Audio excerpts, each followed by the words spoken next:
नमस्कार साथियों, वैदिक आईएएस में आपका स्वागत है। हम लोग करंट अफेयर्स पढ़ रहे हैं प्रीलिम्स 2021 के लिए, यूपीपीसीएस 2021 के लिए, ठीक है। और मुझे लगता है कि हमारी 3 क्लास हो चुकी थी, राष्ट्रीय घटनाक्रम की, अंतर्राष्ट्रीय घटनाक्रम की, और हमने डिस्कस करते हुए आपको बताया था कि सूचकांक भी इसी में आता है अंतर्राष्ट्रीय घटनाक्रम में, लेकिन हम उसको एक जगह कर देंगे। और लगभग 7-8 सूचकांक ऐसे हैं जो बहुत इंपॉर्टेंट हैं, जैसे कि सूचकांक पढ़ने का भी अपना एक तरीका होता है, ठीक है। जो इंडेक्स होता है, अब जैसे लोग सूचकांक को नॉर्मली लिख लेते हैं और भारत का स्थान देख लेते हैं और चीज़ें भूल जाते हैं, तो वो प्रीलिम्स में मात खा जाते हैं, क्योंकि पीसीएस ने अपना पुराना ट्रेडिशन चेंज कर दिया है, ठीक है। तो प्रीलिम्स में मात ना खाएं तो किन किन चीज़ों का ध्यान रखना चाहिए, इस चीज़ों को, तो ये भी आप देखने का प्रयास करिए। मान लीजिए आप इंडेक्स पढ़ रहे हो, ठीक है, आपके सामने कोई इंडेक्स आया, तो सबसे पहले तो इंडेक्स जारी कौन करता है ये चीज़ तो जानना आपको ज़रूरी है, ठीक है। देखिए, पहले इंडेक्स जो है जारी कौन करता है, ठीक है। उसके बाद जारी करने के बाद फिर आता है कि कुछ इंडेक्स की थीम होती है, ठीक है, कि फला इंडेक्स ने किस थीम पर काम किया, ठीक। दूसरी चीज़ ये होगी। फिर तीसरी चीज़ आपकी आती है कि टॉप कंट्री में कौन है, मतलब उच्च रैंकिंग में कौन से देश हैं, ठीक है। इसी के साथ आप देखोगे कि निम्न रैंकिंग में कौन से देश हैं। फिर आप देखोगे ना कि भारत का स्थान क्या है। तो इन चीज़ों को तैयार करना पड़ेगा, मतलब 5-6 सेगमेंट ऐसे हैं आपको जो आपको देखने पड़ेंगे। अब तो हद कर दिया है इन्होंने, अब तो पूछ लेता है कि फला सूचकांक में इतने कंट्री थे, तो आपको अब ये भी देखना पड़ेगा कि कितने कंट्री के बीच में भारत का स्थान कितना है, ये भी आपको ध्यान देने की ज़रूरत पड़ेगी। तो इस तरह का जब तक आप इनोवेटिव माइंड नहीं लगाओगे तब तक एग्ज़ाम में मात खाना स्वाभाविक है। और मुझे लग रहा है आई होप 25 से 30 क्वेश्चन करंट अफेयर्स के आते हैं। और जीएस नॉर्मली अगर मान लो कि एक एजम्पशन निकालिए, अगर 150 में अगर आप 30 क्वेश्चन को निकालिए तो 120 बचता है। और नॉर्मल से नॉर्मल बच्चा जो पढ़ा है, अच्छे से मेहनत किया है, वो मुझे लग रहा है कि 60 से 70 क्वेश्चन कर ले जाता है, ठीक है। अगर आप 60-70 इधर कर रहे हो, अगर आप 30 नंबर इधर गेन कर दे रहे हो, तो आप 100 जा रहे हो। और वादा करता हूँ 100 जा रहे हो, इससे ज़्यादा कट ऑफ नहीं जाती है और आपका इजीली एग्जाम में क्वालिफाई हो जाओगे। तो कोशिश करिए कि इस सेगमेंट को आप काफ़ी स्ट्रॉन्ग कर दीजिए, करंट अफेयर्स को। बाकी जीएस में जो चीज़ें इंपॉर्टेंट है वही हम आपको बताएंगे, थोड़ा सा सब्र रखिएगा, सारी चीज़ें हम आपके सामने डिस्कस कर देंगे। देखिए, और कोशिश करिए कि इसको नोट डाउन कर लीजिएगा। और मुझे लग रहा है कि हम सारे सूचकांक को डिस्कस नहीं करेंगे आपके सामने, आई होप जो इम्पॉर्टेंट है वो देंगे। जैसे इतनी चीज़ें हो गई, और कभी कभी क्या होता है कि सामने सूचकांक को लिख देता है, ठीक है, सामने सूचकांक को लिख देता है और उसको क्या कहते हैं, मिलान करना होता है, ठीक है। तो ये भी एक समस्या देखी गई है कि 4-5 सूचकांक आपको आनी चाहिए। तो इस तरह का अपना दिमाग लगाइए और थोड़ा सा अच्छा सा पढ़ने का प्रयास करिए। जैसे पहला सूचकांक तो जो फेमस है हम आपको वहीं बताने का प्रयास करेंगे, वैश्विक शांति सूचकांक, ठीक है, वैश्विक शांति सूचकांक, ठीक। अब फिर वहीं उसी फ्रेमिंग पे जाइए कि इस सूचकांक को जारी कौन करता है, ठीक है। सबसे पहला क्वेश्चन से बहुत पूछा जाने वाला है। तो इस सूचकांक को आईईपी जारी करता है, ठीक है। आईईपी का मतलब इंटरनेशनल, ठीक है, हाँ, इंस्टीट्यूट होगा, institute for economic and peace, ठीक है। तो ये कहाँ पे है ये भी पूछता है, institute of economic and peace. अब आजकल क्या हो गया, आजकल क्या कहते हैं, ये पूछता है कि कहाँ पे है। तो ये भी याद रखना जरूरी है कि ये सिडनी में है, ठीक है। देखिए, आपके क्वेश्चंस बनते जा रहे हैं और उनका दिमाग कितना काम करता है आपको झेलाने के लिए, इस चीज़ को तो आपको देखना ही पड़ेगा। दूसरी चीज़ मैंने क्या कहा कि इसकी थीम क्या है, ठीक है। और नॉर्मली मैं लोगों को देखता हूँ कि भारत का ही नहीं रट्टा मार पाते हैं, अगर उनसे और कुछ पूछ लेगा तो बता ही नहीं पाएंगे। अब सबको पता है कि ये पूछेगा कि भारत का स्थान क्या है, अब उन्होंने ये चीज़ पूछना बंद कर दिया है। वो 2-3 क्वेश्चन पूछते हैं तो पूछ लेंगे कौन सी संस्था जारी करती है, इसकी थीम क्या थी। तो थीम नोट कर लीजिएगा, एक जटिल विश्व में शांति का मापन, ठीक है। एक जटिल विश्व में, ठीक, शांति का मापन, ये इसकी थीम है। फिर तीसरे स्टेप पे आप जाओगे कि मतलब कौन सी कंट्री टॉप पे है। तो आई होप बहुत सारे लोगों ने रट लिया होगा। तो टॉप कंट्री को आप देख लीजिए और डाउन कंट्रीज को देख लीजिए, ठीक है। टॉप कंट्रीज में सबको पता होगा आइसलैंड है, न्यूजीलैंड है, डेनमार्क है, पुर्तगाल है, ठीक है।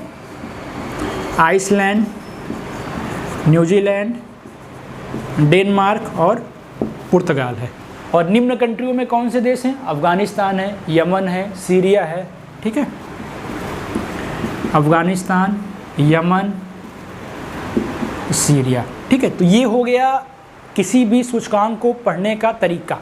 अब लास्ट ऑप्शन क्या था कि इंडिया का क्या रैंकिंग है, तो आप उसी फ्रेम को बनाइएगा, इस तरह से मत लिखिएगा, उसी फ्रेम को बनाइएगा और उसी के नीचे एक पेज में यहाँ पे सूचकांक का नाम लिखिएगा और उसी के नीचे आप बढ़ाते चले जाइएगा। आपका नोट्स काफ़ी अच्छा बन जाएगा, जैसे मैं अभी इसके बाद वाले में बता दूंगा, ठीक है। तो देखना इंडिया का इसमें रैंक क्या है, 135, तो इंडिया का 135वां स्थान है, ठीक है। और अगर आपसे पूछा जाए कि कभी कभी पूछ सकता है कि एशिया में भारत का स्थान कितना है शांतिपूर्ण देशों में, तो एशिया में भारत का 5वां स्थान है, ठीक है। तो ये सब चीज़ें इंपॉर्टेंट रखना, जहाँ आपका दिमाग नहीं जाएगा वहाँ ले जाने का प्रयास करेंगे। देखिए आगे, देखो मेरा कहने का मतलब क्या है कि किस तरह से आप नोट्स बनाओ और एक सरसरी नज़र में आप एग्जाम्स में पढ़ के चले जाओ। बार बार बुक्स पढ़ोगे कन्फ्यूजिंग होता है, भूल जाते हो, लेकिन अगर आपके पास एक पेज रहेगा, मोबाइल में आपने फ़ोटो खींच लिया, सोते समय भी अगर आप मोबाइल खोल के उसको कवर फ़ोटो लगा दिए, देखे 4 बार, तो आपको तैयार हो जाएगा। तो कुछ ऐसा करने का प्रयास करिए, क्योंकि एग्ज़ाम में तो रट्टा मारना ही पड़ता है, ठीक है। देखिए दूसरा भी इम्पॉर्टेंट है,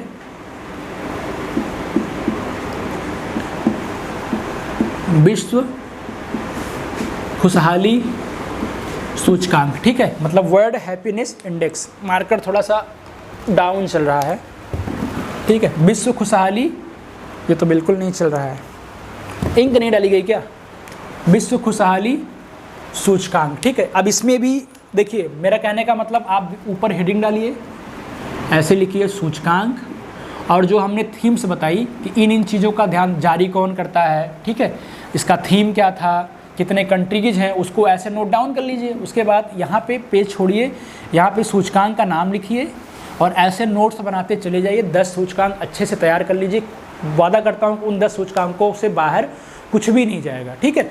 अब देखिए इसको जारी कौन करता है पहला, ठीक है। तो नॉर्मली नाम बड़ा होने से ऐसे ही पूछता है, UNSTN, ठीक है।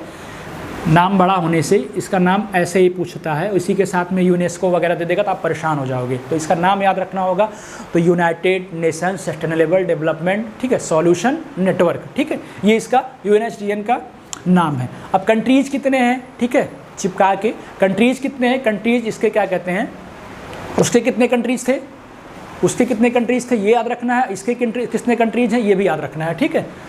तो देश क्या कहते हैं, 149 थे। अब पूछता है कि 149 देशों में भारत का फला स्थान था, इस तरह का क्वेश्चन पूछता है।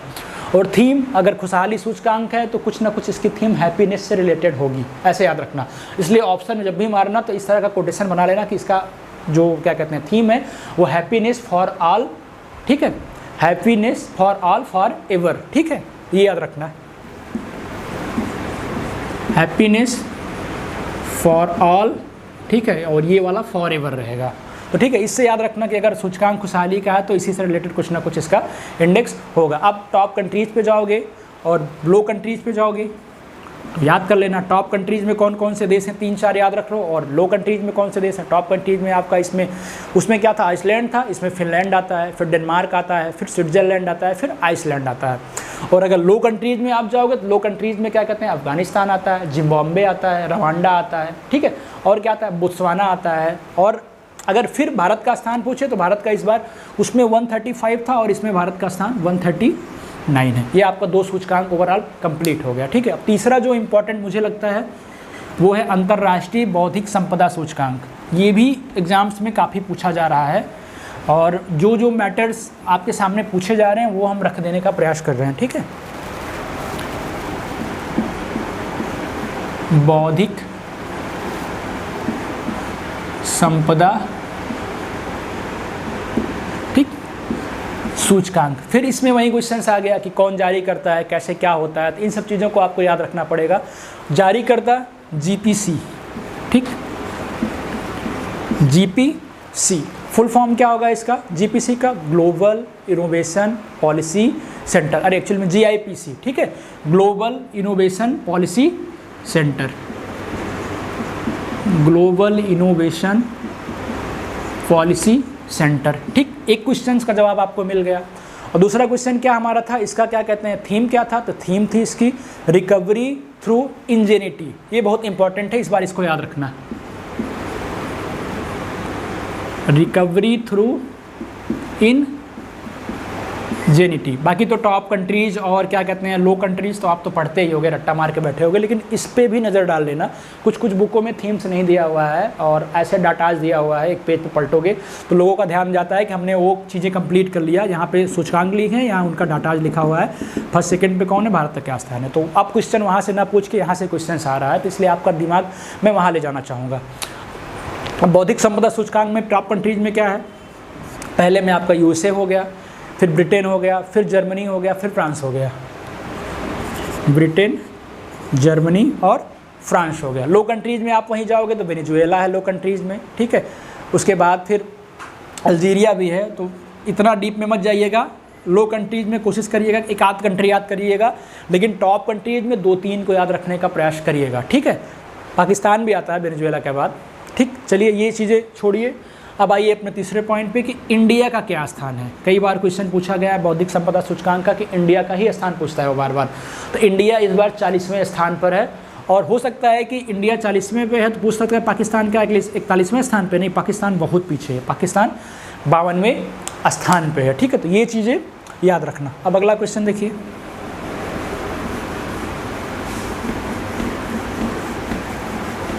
सारे एग्जाम्स में आप निचोड़ देखोगे, कभी कभार फंसाने के लिए जलवायु प्रतिस्पर्धा और जलवायु रिस्क वाला इंडेक्स है वो पूछ लेता है। बाकी तो मुझे नहीं लग रहा है कि इतना टफ क्वेश्चन आप लोग के सामने वो लेके एग्जाम्स में आता है कि आप कंफ्यूज हो जाओ, ठीक है। जैसे एक काफ़ी इंपॉर्टेंट सूचकांक है वैश्विक साइबर सुरक्षा सूचकांक, ठीक है। वैश्विक साइबर सुरक्षा सूचकांक, सारे सूचकांक 2021 के हैं, ये भी याद रखिएगा। और इसमें क्या इंपॉर्टेंट है मैं इसलिए बता रहा हूँ कि इसको ITU जारी करता है, ठीक है, इंटरनेशनल टेलीकम्युनिकेशन यूनियन, मतलब उनका अंतर्राष्ट्रीय दूरसंचार संघ है, ठीक है। ITU हिंदी इंग्लिश दोनों बता दिया, ये जारी करता है।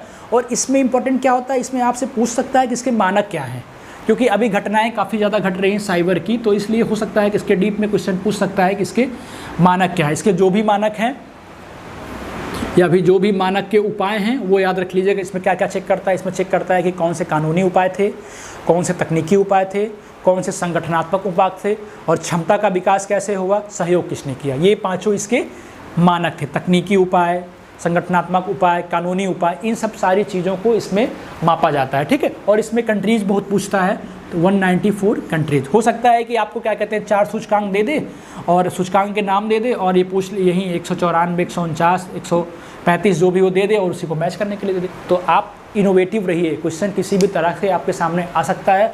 और आप पढ़ते तो खूब हो, लेकिन आप रट्टा मार के जाते हो कि भारत का स्थान क्या था, सिर्फ यहीं पढ़ के जाते हो, आप उसमें गच्चा खा जाते हो, ठीक है।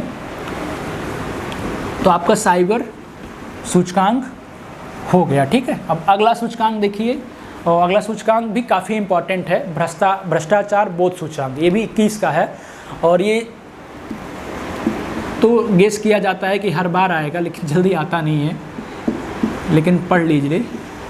इस बार हम भी सोच रहे हैं कि मैच करने में या किसी ना किसी तरह से आ ही सकता है, एग्ज़ाम में आ ही जाएगा। तो इसका तो मतलब इजली है, कौन जारी करता है, तो ट्रांसपेरेंसी इंटरनेशनल जारी करता है। अब ट्रांसपेरेंसी का मतलब पारदर्शिता होता है, तो इस नाम से याद रखना कि हो सकता है इसका इजी हो जाए आपको गेस करना, ठीक है।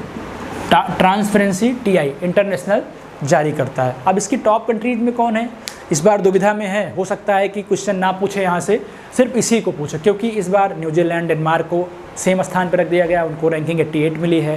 लेकिन टॉप पे देखा जाए तो अगर आपसे टॉप पूछेगा तो आप न्यूजीलैंड को ही मारना, फिर डेनमार्क का नंबर आएगा, फिर डेनमार्क, लेकिन रैंकिंग इनकी 88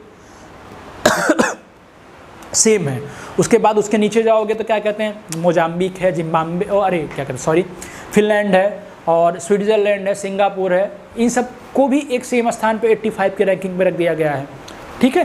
तो इस तरह की चीज़ों को आप याद रखना। इसमें इस तरह का चीज़ों को ना पूछ के हो सकता है कि इसका संस्था का नाम ही पूछ ले आपसे। फिर एक और इम्पॉर्टेंट सूचकांक हो जाता है इंडेक्स आपके सामने, ग्लोबल क्लाइमेट रिस्क इंडेक्स, जिसकी अभी हमने बात की कि ये क्वेश्चन बहुत ज़्यादा पूछने का प्रयास कर रहा है वो, ठीक है।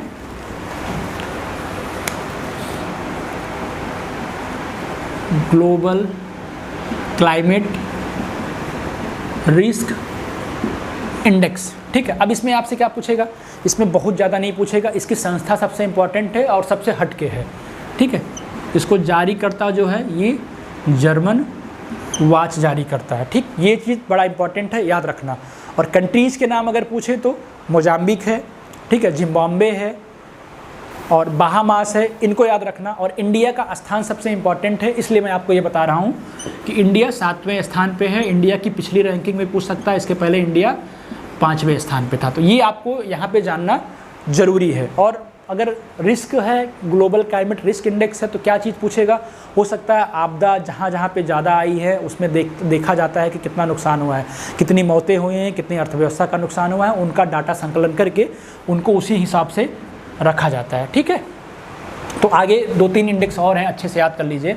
अगर कोई इंडेक्स अपडेट भी होता है तो मैं आपको क्या कहते हैं, जब एग्ज़ाम नज़दीक आएगा तो 2-3 वीडियो लेके आऊँगा पूरा का पूरा समसामयिकी का, और वहाँ पे इंपॉर्टेंट चीज़ें आपको बता दूंगा। इवन ये भी बताऊंगा आप एग्ज़ाम में ये चीज़ पढ़ के जाइए। तो 2 वीडियो मेरे लास्ट के बड़े इंपॉर्टेंट रहेंगे। उसकी साइज़ बड़ी रहेगी, कह सकते हो कि आधा घंटा से 1 घंटा का एक वीडियो होगा, और मुझे लग रहा है कि उसके बाहर क्वेश्चन नहीं जाता है। पिछली बार का रिकॉर्ड रहा है, अगर आप मेरे चैनल पर जाओगे, आप अगर एसे को देखोगे, इन्वायरमेंट को देखोगे या फिर करंट अफेयर्स को देखेंगे, तो मैंने जितना पढ़ाया हुआ है सारे क्वेश्चन वहीं हूबहू आए हैं। तो इस बार भी कोशिश करने का प्रयास कर रहा हूँ, ऐसा नहीं कर रहा हूँ कि सारे के सारे आ जाएंगे, लेकिन प्रयास कर रहा हूँ कि सारे के सारे आपको मिलें, ठीक है। आगे देखिए, वैश्विक प्रतिस्पर्धा, ठीक, सूचकांक, ठीक है। अगर ये पूछता है आपसे तो ये भी इंपॉर्टेंट इसलिए हो जाता है कि क्या कहते हैं, प्रतिस्पर्धा सूचकांक में भारत की रैंकिंग पूछ सकता है, और सबने बेसिकली याद करके रखा होगा, कोई बताएगा इंडिया की रैंकिंग क्या है, ठीक है। और अगर इसकी डिटेल में पूछे कि टॉप कंट्रीज में क्या है, तो टॉप कंट्रीज में क्या कहते हैं, स्विट्जरलैंड है, स्वीडन है, डेनमार्क है, ठीक है। स्विट्जरलैंड है, स्वीडन है, स्विट्जरलैंड, स्वीडन और डेनमार्क है। बस इसी को बताने के लिए हमने कहा कि इंडिया की रैंकिंग 43 है, ये चीज़ आप याद रखना। और हो सकता है आपसे पूछ ले कि इसको जारी कौन करता है, तो इसको जारी करता है क्या कहते हैं, IMD, जिसका फुल फॉर्म है इंस्टीट्यूट ऑफ मैनेजमेंट डेवलपमेंट, ठीक है। तो ये चीज़ आप याद रखना, IMD, ठीक। अब एक और सूचकांक का मेंशन कर देते हैं, एक सिपरी रिपोर्ट आती है, पिछली बार शायद क्वेश्चन में था 18 या 19 में, सिपरी की रिपोर्ट के बारे में था। और इसमें अच्छी बात यह है कि इसको पूछने का तरीका बड़ा अच्छा हो सकता है इस बार, इसलिए मैं बताने का प्रयास कर रहा हूँ। जैसे सिपरी की रिपोर्ट क्या करती है कि परमाणु बमों का आकलन करती है। जैसे ये अपना हर साल ईयर बुक निकालती है, याद रखना, पहले समझ लीजिए बेसिक चीज़ों को। ये हर साल ईयर बुक निकालती है, उस ईयर बुक में ये मेंशन होता है कि किसके पास कितने परमाणु बम है। सबसे खुशी की बात क्या है कि पिछली बार क्या कहते हैं, पिछली बार परमाणु बमों की संख्या 13,400 थी। कुछ कंट्रीज को मिला के देखा जाए तो परमाणु बमों की संख्या 13,400 थी, और इस बार 13,080 रह गई, ठीक, ये याद रखना, 13,080 रह गई, कम हुई है। लेकिन USA ने परमाणु बमों की संख्या में कमी की है।